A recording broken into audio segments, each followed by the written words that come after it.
quería hacer una reflexión sobre las últimas lecturas que estamos leyendo en la Iglesia estas últimas semanas. Estamos con el Evangelio de Marcos. El domingo es creo que es el día 24 del tiempo ordinario y se va a leer la lectura que se acaba de leer antes en la oración, ¿no? Yo llevo reflexionando bastante sobre lo que el Señor nos transmite a través de este Evangelio, porque me parece muy importante. Me parece importante en general en la vida cristiana y me parece muy importante también en lo que yo estoy viviendo ahora en mi vida, que es generalmente de lo que más me gusta hablar, siempre. Entonces, el Evangelio de Marcos es un evangelio, probablemente es de los más antiguos, nunca se sabe, pero se considera que es el más antiguo, aquel al que siguen Lucas y Mateo, añadiendo después cosas en común y cosas de fuentes propias. Y es un evangelio que está escrito para una comunidad no judía, es decir, una comunidad que en principio no estaba muy enterada de las costumbres judías, así como el Evangelio de Mateo está escrito para una comunidad judía, y es un evangelio que es claramente, tiene un toque mucho más judío que los demás, ¿vale? Entonces, el Evangelio de Marcos a mí me gusta mucho porque es un evangelio que va muy al grano. Es un evangelio muy puro, todos lo son, pero yo creo que tiene tiene un aroma que a mí me gusta mucho, ¿no? A la pureza del evangelio más primitivo. Se escribió hacia el año 70 después de Cristo, es decir, unos 40 años después de que pasaran las cosas que cuenta. Y en este evangelio, por ejemplo, la lectura de hace 2 domingos, que era la lectura en la que Jesús habla de lo que hace impuro al hombre, que es no lo que está en el exterior, no lo que viene del exterior, sino lo que sale del interior. Esto es una alusión muy clara bueno, yo lo he comentado ya en mis anteriores predicaciones, quería seguir un poquitín la misma línea, ¿no? El judaísmo, después de la destrucción del templo de Jerusalén, tomó una línea determinada que era la línea de la separación y de la purificación. Esta es una línea que ya viene probablemente de la época de Esdras y Nehemías. Cuando el pueblo vuelve del destierro, el pueblo entiende que para preservar su religión y para preservar su relación con Dios tiene que separarse radicalmente de los demás pueblos, ¿no?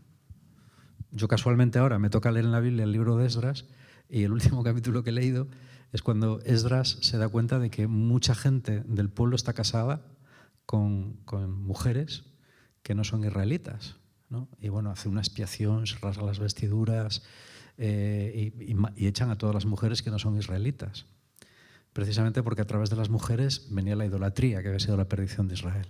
Entonces Israel opta por un modelo muy externo, de cumplimiento de la ley y de cumplimiento de las normas alimenticias, el kashrut.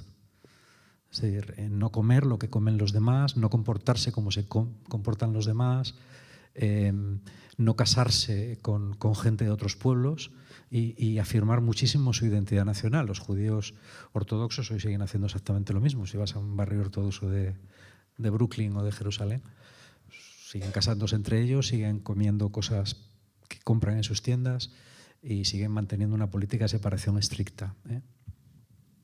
Sin embargo, el Evangelio de Marcos nos enseña sutilmente, porque hay que saber estas cosas, todo lo contrario. Por ejemplo, la lectura que hemos leído también últimamente en Marcos nos habla de la multiplicación de los panes y de los peces. Entonces Jesús da de comer a una multitud. Pero cuando das de comer a una multitud y compartes la comida con una multitud, ¿qué pasa? Que te cargas todas las normas rituales de pureza. Porque entre esa multitud hay pecadores, gentiles, seguramente alguno que haría por allí, mujeres de mala vida, publicanos, etc. Ahora bien, según la ley judía, cuando te sientas a comer con alguien, te haces uno con él. Por eso es tan importante para los judíos lo que comes y lo que no comes, y con quién comes y con quién no comes.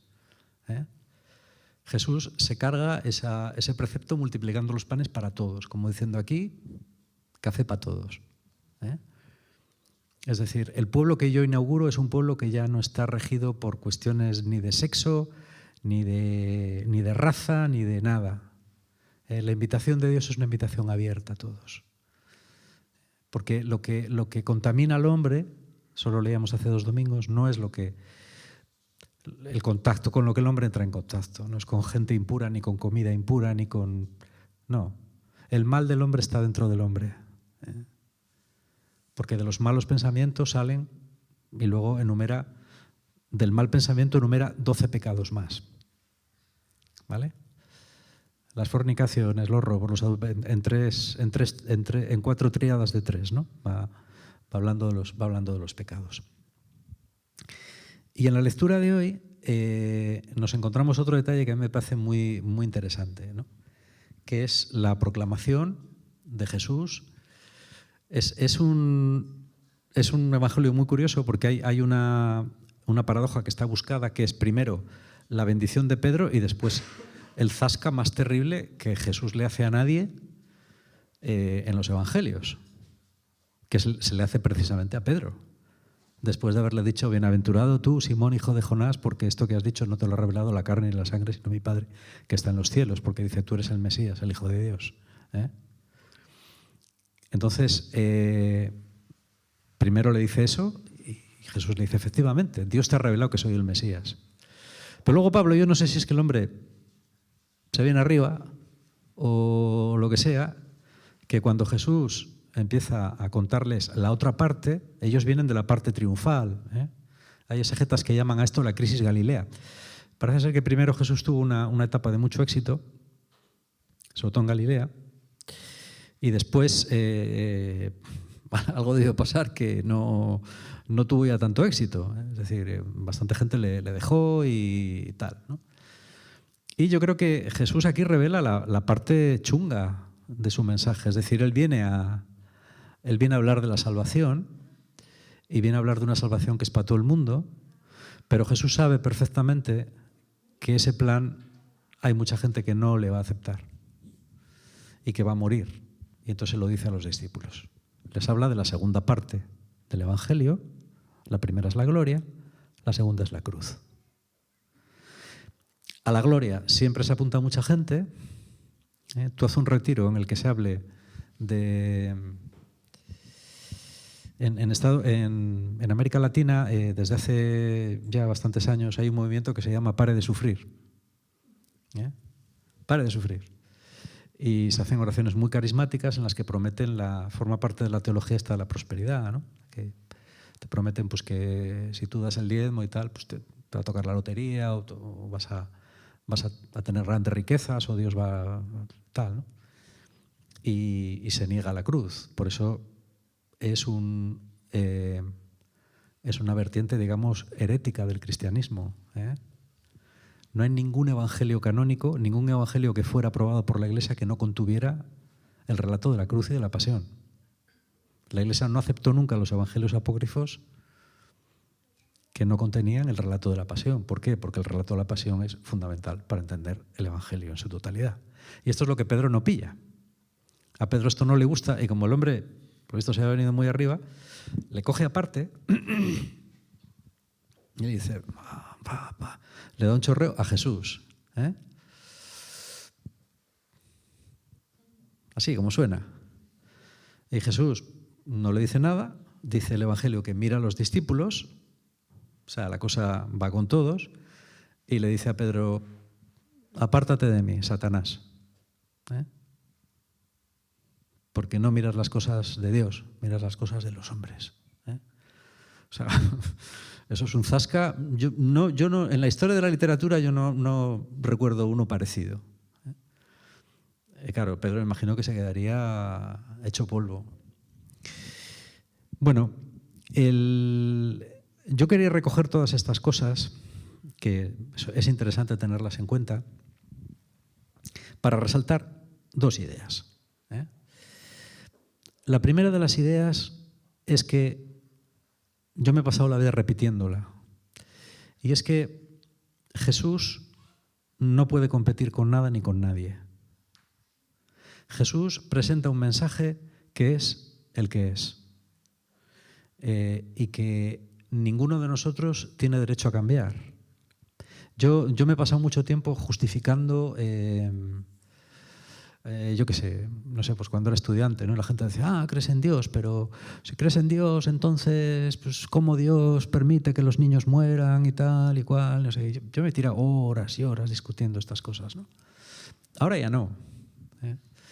Bueno, tampoco tengo tantas oportunidades, pero aunque las tuviera, yo creo que Jesús no entraba en ese tipo de discusiones. Jesús presentaba la verdad, que era Él. Y había gente que la veía y había gente que no. Y hoy en día pasa exactamente lo mismo. Hay gente que busca la verdad y hay gente que no la busca. Y a la gente que no la busca le puedes decir, le puedes cantar la Traviata. Va a dar igual. Yo eso es una cosa de la que me he dado cuenta. Por eso, dar razones está bien. Pero yo, por ejemplo, en la apologética nunca he creído demasiado. Hay gente que dice, no, yo soy apologeta, ¿no? Yo me dedico a defender la fe. La fe es como la verdad. La verdad no hace falta que la defienda nadie. La verdad se defiende sola, porque es la verdad. Y nadie te va a entender si no está abierto a la verdad. Le puedes dar las razones que quieras, pero si una persona no está abierta a la verdad, no te va a hacer caso. Y si una persona busca la verdad, buscará también la verdad que hay en tus palabras, aunque no coincida completamente contigo, pero aceptará tu verdad. Yo es una cosa que he visto cientos de veces. Por eso ahora ya no discuto. Ahora me callo y sonrío. Y ya está. No tengo más que decir. El Evangelio es el que es y nosotros no tenemos derecho a cambiarlo. Nosotros tampoco tenemos que justificarlo. Jesús es el que dice una cosa y yo soy el transmisor de esa verdad. Yo he citado muchas veces la palabra de Pablo porque me gusta mucho, que él dice, no, es que yo os cuento una tradición que yo recibí. Que el Señor tal y tal. Pero yo recibí esa transmisión, esa tradición. Todos somos transmisores. Todos somos transmisores. Que no tenemos derecho ni a quitar ni poner. A interpretar sí, y adaptar a la vida de cada uno y al contexto en el que estamos. Pero no a quitar ni poner. Si el Evangelio es radical, es radical. A veces la gente te dice, es que tú eres muy radical. Digo, ¿qué más quisiera yo que ser radical? Que yo no soy radical. Que el que es radical es el Evangelio, que esto yo no lo he inventado. Yo esto no lo he inventado. Yo aquí soy un mandado. Yo no dirijo la empresa. Yo no dirijo nada. Yo soy un mandado. Y yo lo que intento es, con mi vida, transmitir un mensaje que yo he recibido, tal y como yo lo he recibido. Y un mensaje que en mi vida, en 45 años de seguimiento, yo he llegado a la conclusión de que es verdadero. Porque si no, no lo habría seguido. Es lo único que puedo predicar. ¿Vale? Esto lo digo por la gente que cae en la tentación de Pedro y que viene a... Como no puede corregirle la plana a Dios, te la corrige a ti, ¿no? Y yo en esas discusiones ya no entro, ni con cristianos ni con paganos. Cuando alguien me dice, es que tú eres muy radical o muy tal o muy cual, yo digo, nada, ahí tienes el Evangelio. Léele a ver qué te dice. Si tú puedes vivirlo de otra manera, pues allá tú. Yo no soy quien para juzgar cómo tú debes vivir el Evangelio. Yo el Evangelio que leo es un Evangelio radical, porque no puede ser de otra manera, porque la verdad es la que es. Este es el primer aspecto, y yo creo que es muy importante. Yo he insistido mucho en esto, ¿no? Dios no permite competidores. No hay manera.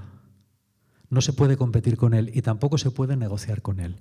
Con Dios no se negocia, porque con un rey no se negocia. Dios es el que es. Y Dios tiene su plan, y es un plan bueno. Puede que tú lo veas, puede que no lo veas. Pero el plan de Dios es bueno, aunque nos parezca duro. O aunque muchas veces nos parezca incomprensible. Yo hay muchas cosas de Dios que no entiendo.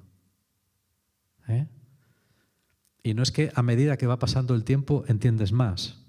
Es posible que a medida que va pasando el tiempo entiendas menos. Dicen algunos místicos que es exactamente igual que la luz, ¿no? Una luz a 20 kilómetros de distancia puedes verla y es perfectamente soportable. Una luz de 100.000 lúmenes a 1 metro de distancia no la ves, pues no te deja ver nada, porque es más potente. Bueno, me parece que es una imagen bonita, ¿vale? El segundo aspecto del que quería hablar muy brevemente, para no enrollarme, el primero es este. El Evangelio es el que es y Jesús es el que es. Y no tenemos derecho a cambiar nada. Ni yo, ni Pedro, ni nadie. Y el segundo, y yo esta charla, para Roberto, que estará por ahí, yo la titularía, porque luego si no me manda un WhatsApp diciéndome, ¿qué título le ponemos? Así no hay WhatsApp. La guarda del corazón. Yo le pondría la guarda del corazón. Particularmente es lo que el Señor me está poniendo a mí, ¿no? Últimamente. ¿La guarda del corazón qué es? Bueno, antiguamente se habla mucho de la guarda del corazón, ¿no? Sobre todo se aplicaba al tema de la pureza. O sea, no... Yo, por ejemplo, tuve un profesor que le habían enseñado, en un seminario en el que estuvo, le habían enseñado a no mirar nunca de frente, mirar siempre al suelo y no mirar jamás a una mujer, ¿no? Y cuando dejó el seminario, muchos años después, conoció a una chica. ¿Y tú dónde eres? Tal, no sé qué. Dice, no, pues soy tu vecina, llevo 20 años viviendo aquí. Pero no la conocía. Dice, no, perdón, es que yo nunca te había mirado, así que no sabía cómo eras. Sí, me daba latín. Sí. Y bueno, la guarda del corazón no es eso. Jesús, al optar por un modelo inclusivo, es decir, los judíos tradicionales han optado por un modelo exclusivo. Entonces, en un modelo exclusivo tú intentas mantener la pureza y la relación con Dios a base de aislar aspectos de la vida. Por ejemplo, controlas las comidas y haces un montón de rituales cada día que te recuerdan que tú eres especial y que tú estás consagrado a Dios. Desde lo que comes hasta cómo rezas, hasta cómo te dejas la barba, cómo llevas la ropa interior y 50.000 cosas más. Hay una estricta separación entre hombres y mujeres. A las mujeres, una vez que se casan, se las rapa la cabeza, ¿vale? Pero luego las dejan poner peluca, con lo cual es una cosa que nunca he entendido, pero bueno, alguna razón tendrá. Pero en el momento que te casas, te rapan la cabeza. Y ya dejas de... O sea, me imagino que para que no ya seas atractiva para ningún hombre o lo que sea. Y el mundo masculino, es decir, la vida se hace en mundos separados. Las mujeres tienen su mundo y los hombres tienen su mundo. Incluso en la propia sinagoga, los hombres se reúnen abajo y las mujeres, en la sinagoga, bueno, en las sinagogas tradicionales, tienen una especie de gallinero arriba, como había antes en los cines, con una especie de reja y asisten a la celebración desde ahí, pero no se las ve. Jesús, sin embargo, opta por un modelo totalmente inclusivo. Ningún tipo de precaución. Con él van mujeres, que es una cosa extrañísima en aquella época. Mujeres en contacto con hombres, libremente andando por ahí. Sin embargo, Jesús no les pone ninguna prohibición, por lo menos que haya quedado, ni de mirarlas, ni dejarlas de mirar. Jesús confía en que la integridad de sus discípulos es protección suficiente para que en su grupo no haya escándalos. Ninguna protección más, solo el corazón. De ellos y de ellas. Tampoco hay ninguna diferencia en el vestido. Tampoco hay una diferencia en la primera comunidad, en la vocación, entre célibes y casados. Unos se casan, otros no se casan, pero nadie es más que nadie. Nadie viste distinto a nadie. Nadie come distinto a nadie. Nadie reza distinto a nadie. Todos son iguales. Porque el modelo de Jesús es un modelo inclusivo, igualitario, en el cual el más importante es el que más sirve. Esa es la única nobleza, la única distinción que Jesús permite entre los suyos. El más grande es el que más sirve. No el que lleva las ropas más no sé cómo, ni más no sé cuánto. Y fundamental para vivir ese estilo de Jesús es guardar el corazón. Guardar el corazón es exactamente lo contrario a lo que hace Pedro en esta perícopa del Evangelio de Marcos.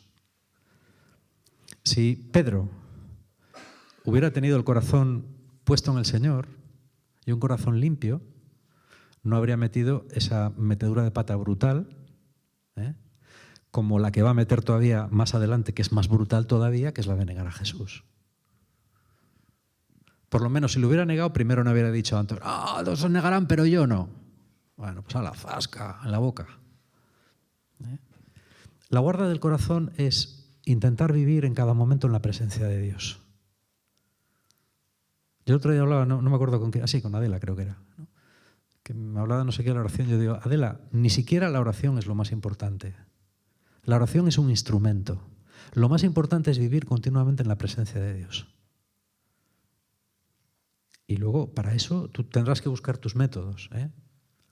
Yo, por ejemplo, ahora que tengo más tiempo y que es una maravilla, realmente la vida que ahora tengo es maravillosa. Pero bueno, de antes lo hacía también, ¿no? Te paras en cada momento y piensas un poco en Dios, te piensas que estás delante de Él. Y el hermano Lorenzo, que un día convendría hablar de él, que es un fraile que vivió en el siglo XVII, del que no se sabe nada más que unas conversaciones que tuvo que quedaron por escrito, él decía, una paja levantada del suelo por amor a Dios vale más que todos los tesoros del mundo. Cualquier cosa que hagas, por pequeña que sea, si la haces en la presencia de Dios y por amor a Dios, tiene más valor que ninguna otra cosa. De hecho, en el Evangelio, en realidad, a los cristianos no se nos manda nada. Se nos mandan solo dos cosas. Una, tener una relación con Dios, esto de lo que estamos hablando, y otra, tratar bien a los demás. Nada más. Aparte del mandato de evangelizar, que es la gran comisión que está al final de los sinópticos, y de ayudar a los pobres, no hay más mandamientos en los evangelios. Ni 613, ni 12, ni 5, nada. Solo eso. Ten limpio el corazón y trata bien a la gente. Ambas cosas están relacionadas. El mantener la guardia del corazón significa tener sobre todo control sobre dos cosas. Y esto es muy importante recordarlo. Sobre los pensamientos y sobre las palabras. Porque de los pensamientos y de las palabras vienen todos los males del mundo. Aquí Pedro no tuvo control ni sobre sus pensamientos ni sobre sus palabras, porque si lo hubiera pensado, pues hubiera caído la boca, bueno, por lo menos no habría metido la pata. Cuando gritamos a los demás, cuando tenemos gestos de impaciencia, cuando decimos palabras inconvenientes, todo eso no son cosas inevitables. No vale decir, yo es que soy así. Bueno, pues si eres así, cambia, porque puedes cambiar. Nadie manda que cambies tu carácter. El carácter que tenemos es el que tenemos. El que ha sido un triste toda la vida, pues probablemente seguirá siendo así, y el que ha sido un echado para adelante también. Pero hasta el más echado para adelante y el más extrovertido y el más puede dejar de ser un bocazas. Hasta ese. Todos podemos controlar lo que decimos y lo que hacemos. Y la guarda del corazón va un poquitín por ahí. Es decir, cada X tiempo, cada palabra que tengas, cada palabra que estés hablando, es decir, a ver, esto que estoy diciendo, esta conversación que tengo, esto realmente edifica el reino de Dios. Esto me hace bien, me hace vivir en armonía con mi interior. ¿O no? Pues si te hace vivir en armonía con tu interior, maravilloso. Si no, se está produciendo una disonancia. Y el pecado es fundamentalmente una disonancia. Una disonancia entre lo que tú crees que debes hacer y lo que haces. Por eso el pecado divide, en tanto que la virtud unifica. Y la unión trae la paz, tanto dentro de uno como en el exterior. A ver, esto igual parece como muy poético, muy místico, ¿no? Pero en realidad es muy práctico. Cuando tú guardas limpio el corazón, cuando no juzgas a nadie, y cuando te encuentras juzgando a alguien te haces así, ¿no? Que no. Y lo haces una y otra vez, llega un momento en que automáticamente dejas de juzgar. Cuando te acostumbras a medir las palabras, llega un momento en que cada vez es menos tonterías. Hombre, alguna siempre se escapa, pero se puede mejorar mucho. Y cuando realmente intentas vivir unificado, y con esto termino, te conviertes en alguien parecido a Jesús. La figura emocional y la estructura psíquica de Jesús, fuera como fuera, ¿no?, da la impresión de ser una persona profundamente unificada en su naturaleza humana. Una persona profundamente unificada en la que todo está unido y por eso transmite autoridad y transmite paz. Y yo creo que es a lo que estamos llamados nosotros, a transmitir esa paz que salva y que consuela. Yo creo que esta comunidad tiene un carisma especial a eso, y es bueno hablar de estas cosas, son importantes, ¿vale? Y es un poco lo que quería hacer hoy. Amén.